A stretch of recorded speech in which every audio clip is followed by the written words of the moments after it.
warahmatullahi wabarakatuh. Perkenalkan, saya Puri Karunia dari AK21C dengan NIM 202100700013. Di sini saya akan menjelaskan sedikit materi yang telah saya pelajari dari sesi 1. Konsep manajemen strategik.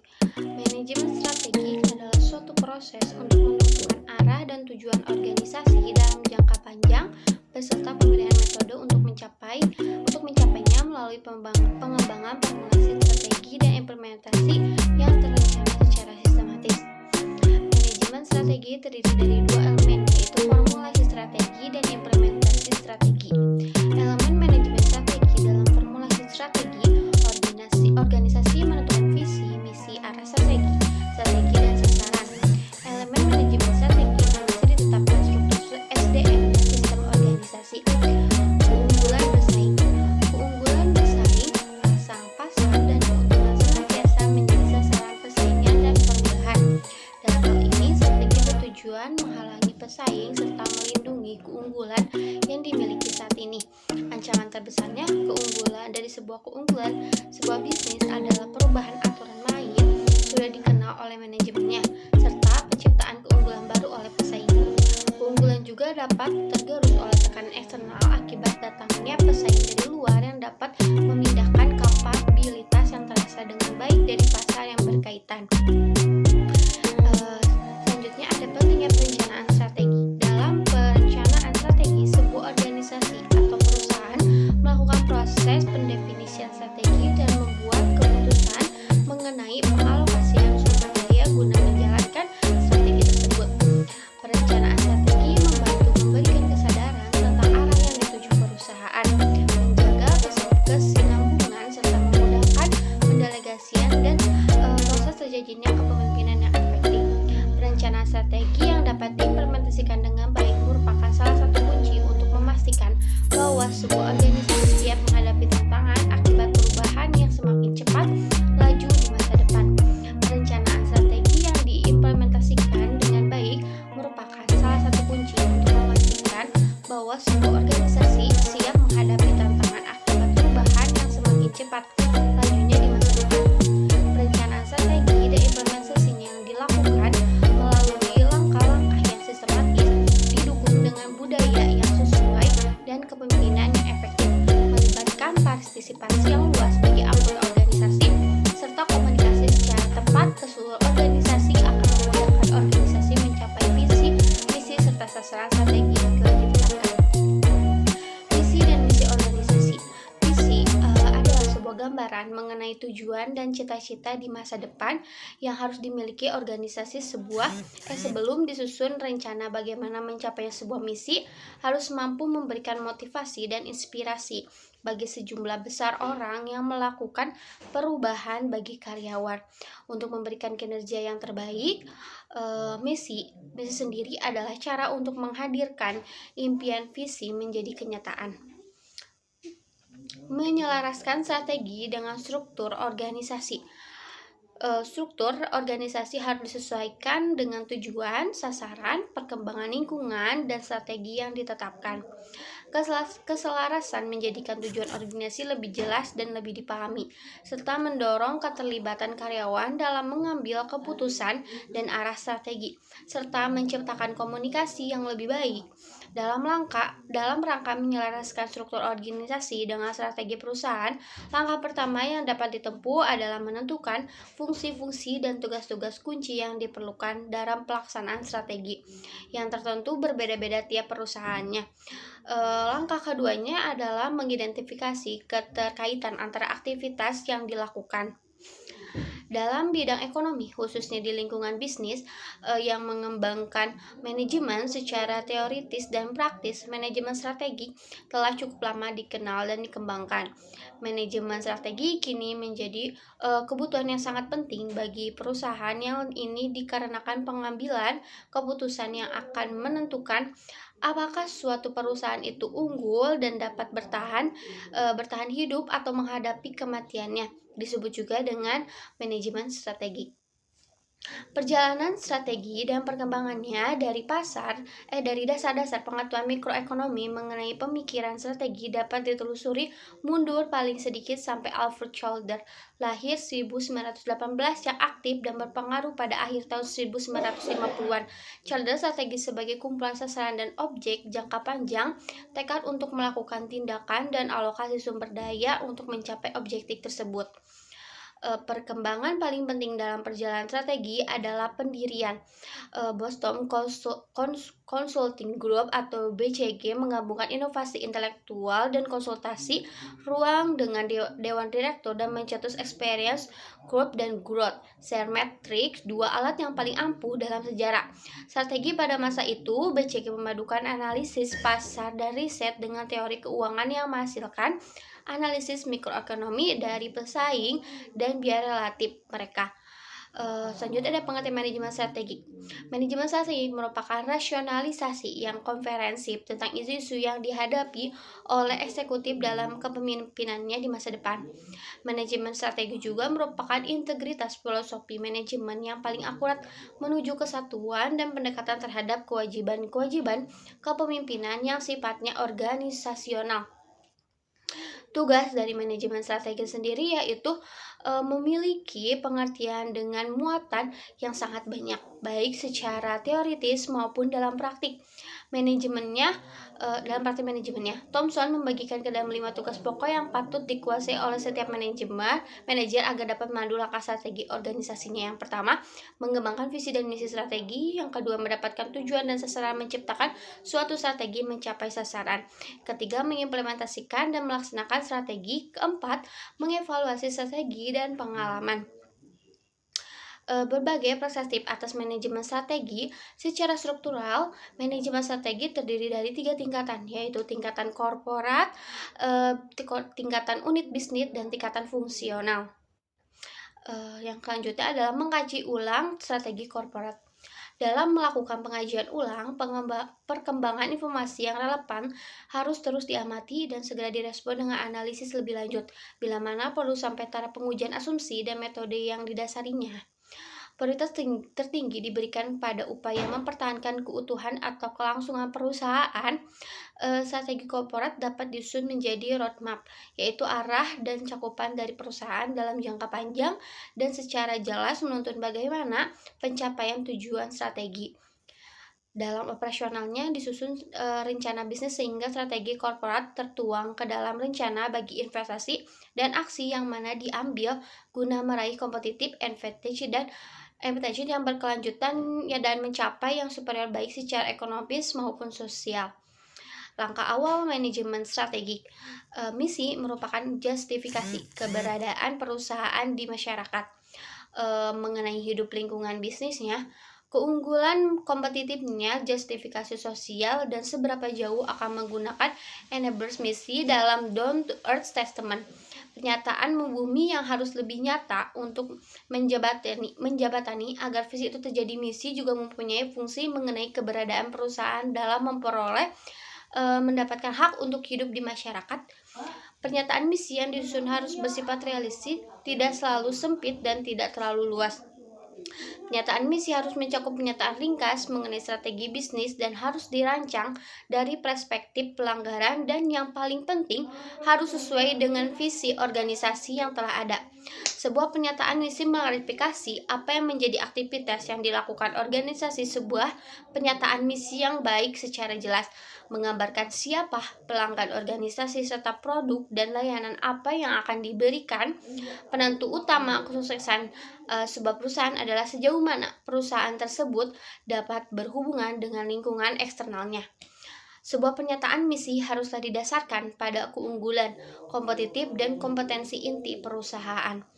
Perusahaan akan mengalami pertumbuhan dan lingkungan kompetensi akan mengalami perubahan-perubahan seperti sosial, demografis, dan lingkungan. Organisasi mungkin memerlukan alasan yang baru yang bisa dikemukakan mengenai justifikasi keberadaannya. Perlu dilakukan evaluasi dan perubahan misi pada suatu waktu tertentu.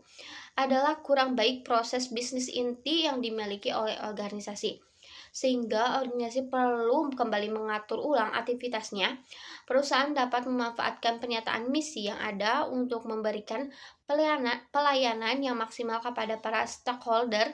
Misi memberikan kriteria untuk pembelian strategi bagi eksekutif senior organisasi, banyak diverifikasi dan akuisisi potensial yang gagal karena misi baru yang dihasilkan dari kedua aksi tersebut tidak mencakup dalam kerangka kerja yang ditetapkan berdasarkan misi perusahaan. Selanjutnya ada memanfaatkan SWOT analysis. Analisis SWOT adalah perangkat analisa paling populer terutama untuk kepentingan perumusan strategi. Asumsi dasar yang melandasari adalah bahwa organisasi harus menyelaraskan aktivitas internalnya dengan realitas eksternal agar dapat mencapai tujuan yang paling ditetapkan. Peluang tidak akan berhenti manakala perusahaan tidak mampu memanfaatkan sumber daya yang dimiliki untuk memanfaatkan peluang tersebut. Birch dan Robinson mengungkapkan beberapa keterbatasan analisis SWOT. Pertama, analisis SWOT berpotensi untuk terlalu banyak memberikan penekanan pada kekuatan internal yang kurang memberikan perhatian pada ancaman eksternal. Kedua, analisis SWOT dapat menjadi sesuatu yang bersifat statis dan beresiko mengabaikan perubahan situasi dan lingkungan yang dinamis. Ketiga, analisis SWOT berpotensi terlalu memberikan penekanan hanya pada suatu kekuatan atau elemen dari strategi. Keempat, analisis SWOT ini bukan berarti SWOT tidak bisa lagi digunakan, justru keterbatasan ini dapat menjadi panduan dan pelajaran bagi perusahaan agar dapat memanfaatkan analisis SWOT dengan tepat yang disesuaikan dengan kondisi dan kebutuhan perusahaan unduh. Budaya organisasi. Budaya adalah laksana roh yang memberi hidup bagi organisasi. Budaya organisasi penting bagi tata kelola perusahaan yang baik. Dalam rangka mengimplementasikan strategi yang telah disusun, maka di samping struktur organisasi diperlukan budaya organisasi yang sesuai. Budaya perusahaan adalah bagaimana segala sesuatu yang dilakukan di perusahaan yang mungkin tidak secara tertulis ada, tetapi akan tampak dalam interaksinya. Tentu yang diinginkan adalah budaya perusahaan yang sudah baik dan direncanakan agar sesuai dengan visi, misi, dan strategi.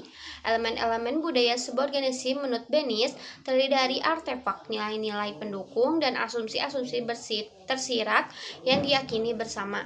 Budaya organisasi bukanlah sesuatu yang bersifat statis. Ada kalanya budaya yang ada sudah tidak mampu lagi membantu organisasi mengantisipasi dan beradaptasi terhadap dinamika lingkungan. Dalam hal ini diperlukan perubahan budaya. Budaya kinerja organisasi, budaya yang kuat menciptakan tingkat motivasi yang luar biasa.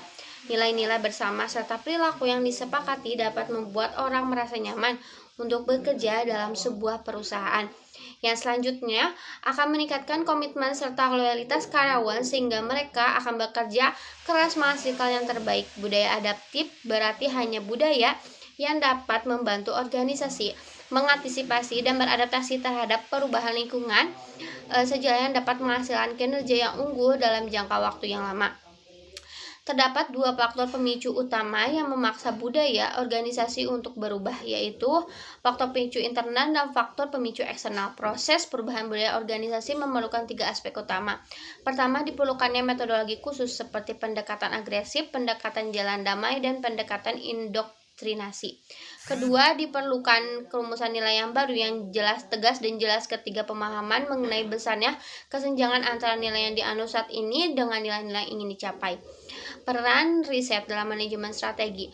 Dalam organisasi, hasil riset dimanfaatkan untuk merumuskan strategi sehingga tujuan yang ditetapkan dapat tercapai. Informasi yang akurat yang didapatkan dari hasil riset berguna untuk minimalkan risiko dalam penyusunan manajemen strategi yang kurang tepat dalam dunia bisnis. Kegiatan riset atau penelitian umumnya memiliki 5 tujuan, yaitu yang pertama, meminimalkan risiko kegagalan dalam pelaksanaan perencanaan, memantau pelaksanaan yang telah diimplementasikan rencana, memberikan informasi bagi pengambil keputusan dalam penyusunan strategi, memberikan landasan saat menentukan haluan yang ingin dicapai dalam perumusan sasaran, memberikan tujuan saat mengevaluasi kinerja setelah dirumuskan strategi. Selanjutnya ada bank data informasi manajemen. Analisis komprehensif dalam sebuah laporan penelitian bermanfaat untuk mempermudah pihak manajemen memanfaatkan informasi yang didapat untuk pengambilan keputusan. Ada banyak cara yang dilakukan dalam mengumpulkan informasi tentang bisnis. Organisasi perlu mengidentifikasi informasi yang sedang mereka perlukan dan bagaimana cara memperolehnya agar konsep strategi dapat dilaksanakan dan menjadi acuan seluruh anggota organisasi. Maka setiap orang dalam organisasi harus mengerti konsep strategi dan penyebarannya. Proses pengambilan keputusan harus searah dengan pelaksanaan strategi. Diperlukan adanya suatu metode pengukuran performa yang sterstruktur. Hasil pengukuran yang diperoleh dijadikan sebagai peringatan awal atau titik tolak. Organisasi memerlukan sumber daya manusia yang memiliki keahlian dan kemampuan yang unik dibandingkan dengan kemampuan SDM perusahaan pesaing, yaitu SDM yang berkualitas yang mampu menjawab tuntutan perubahan lingkungan bisnis dengan cepat. Manajemen sumber daya manusia merupakan terminologi baru dari manajemen personalia. Manajemen personalia yang kita kenal dengan MSDM tradisional, karyawan hanya dipandang sebagai bagian dari faktor produksi organisasi. SDM dalam organisasi telah ditempatkan sebagai elemen kunci, aset utama, dan mitra strategi bagi organisasi dengan tidak menafikan sumber-sumber di luar itu. Menurut Syarifuddin 2001, perencanaan sumber daya manusia merupakan serangkaian kegiatan yang dilakukan untuk mengantisipasi permintaan-permintaan bisnis dan lingkungan pada organisasi waktu yang akan datang dan untuk memenuhi kebutuhan-kebutuhan tenaga kerja yang ditimbulkan oleh kondisi-kondisi tersebut. Menurut Hani Handoko 1985 dalam ENI 2008. Peran strategi perencanaan sumber daya manusia selayaknya dimulai dari analisis kompetensi sumber daya manusia saat ini, kemudian membandingkan dengan kebutuhan dan kualitas sumber daya manusia di masa mendatang. Tujuan utamanya perencanaan adalah memfasilitasi keefektifan organisasi yang harus diintegrasikan dengan tujuan perencanaan jangka pendek dan jangka panjang organisasi. Perencanaan sumber daya manusia merupakan suatu proses menerjemahkan strategi bisnis menjadi kebutuhan sumber daya manusia yang baik, kualitatif maupun kuantitatif melalui tahapan tertentu. Strategi planning yang bertujuan mempertahankan kelangsungan organisasi tersebut. Operational planning yang menunjukkan permintaan terhadap SDM, Human Resource Planning, yang digunakan untuk memprediksi kualitas dan kuantitas kebutuhan sumber daya manusia. Pemeliharaan dan penerapan strategi bisnis yang tepat akan sangat ditentukan oleh kualitas SDM yang berperan penting dalam kegiatan operasional perusahaan. Merencanakan dan melaksanakan strategi bisnis yang ditetapkan. Dalam perspektif pengembangan sumber daya manusia, perusahaan sering kesulitan mengidentifikasi kebutuhan SDM yang bermutu. Perusahaan Indonesia tidak sedikit yang tidak memiliki rencana strategi bisnis yang komprehensif yang kemudian diturunkan menjadi strategi pengembangan mutu SDM unggul. Strategi SDM hanya dapat bekerja dengan baik jika kebijakan dan praktik-praktik manajemen SDM yang ditetapkan terintegrasi secara baik dan strategi organisasi. Selanjutnya ada tantangan globalisasi dan peran MSDMS strategi dalam organisasi.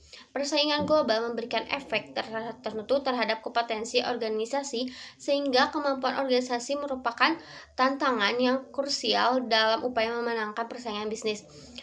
Proses transformasi sebagai respon organisasi terhadap perubahan lingkungan bisnis tentunya akan berdampak terhadap perubahan peran SDM dalam organisasi. Yang selanjutnya ada konsep daya saing perusahaan. Suatu perusahaan dikatakan memiliki daya saing atau keunggulan kompetitif. Competitive advantage adalah ketika perusahaan tersebut mempunyai sesuatu yang tidak dimiliki pesaing, melakukan sesuatu yang lebih baik dari perusahaan lain, atau mampu melakukan sesuatu yang tidak mampu dilakukan oleh perusahaan lain.